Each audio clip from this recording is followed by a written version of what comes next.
राधे राधे दोस्तों। आप सबका स्वागत है मेरे भक्ति वेदा चैनल पर। आज मैं आपके साथ देवशयनी एकादशी के बारे में बात करूंगी। देवशयनी एकादशी 10 जुलाई को है। भगवान श्री नारायण की प्रिय हरिशयनी एकादशी या इसे देवशयनी एकादशी भी कहा जाता है।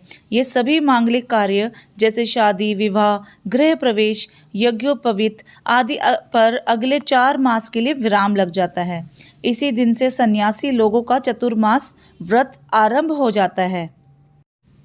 यह 4 महीने भगवान विष्णु के निद्रा काल माने जाते हैं।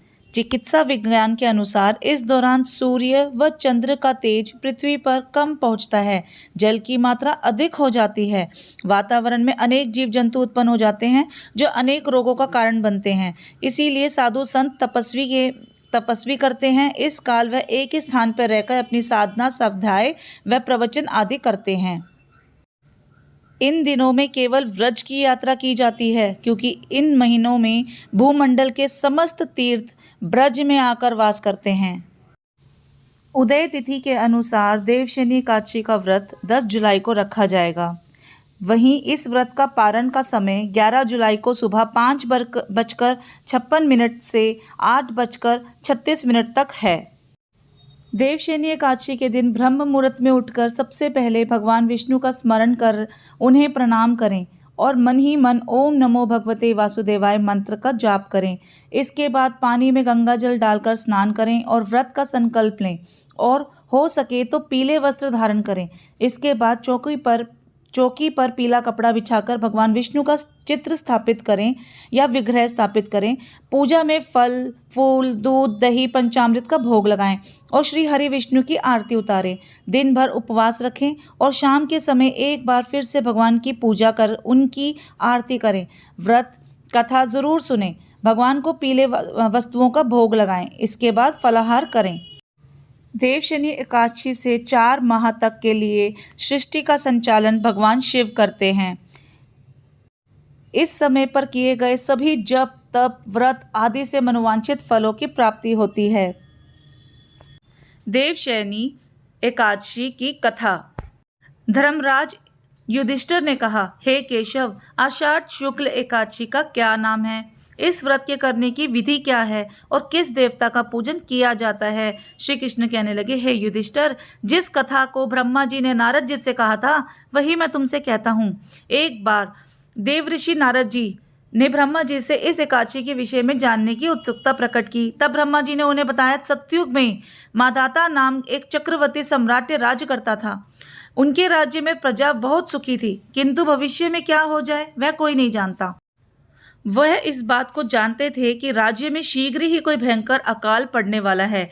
उनके राज्य में पूरे 3 वर्ष तक वर्षा न होने के कारण भयंकर अकाल पड़ा।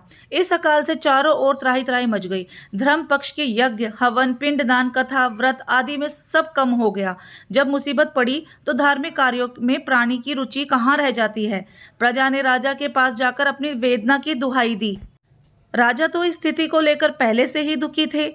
वह सोचने लगे कि आखिर मैंने ऐसा कौन सा पाप कर्म किया है जिसके दंड से मुझे ये रूप मिल रहा है। फिर इस कष्ट से मुक्ति पाने का कोई साधन करने के उद्देश्य से राजा सेना को लेकर जंगल की ओर चल दिए। वहां विचरण करते करते एक दिन वे ब्रह्मा जी के पुत्र अंगिरा ऋषि के आश्रम में पहुंचे और उन्हें साष्टांग प्रणाम किया। ऋषिवर ने आशीर्वाद देने के उपरांत कुशल क्षेम पूछा। फिर जंगल में विचरने व अपने आश्रम में न आने का प्रयोजन जानना चाहा। तब राजा ने हाथ जोड़कर कहा, महात्मन, सभी प्रकार से धर्म का पालन करता हुआ भी मैं अपने राज्य में दृश्य को देख नहीं पा रहा हूँ। आखिर किस कारण से ऐसा हो रहा है? कृपा करके इसका समाधान करें। यह सुनकर महर्षि अंगिरा ने कहा, हे राजन, सब युगों से उत्तम यह सतयुग है। इसमें छोटे से पाप का भी बड़ा भयंकर दंड मिलता है।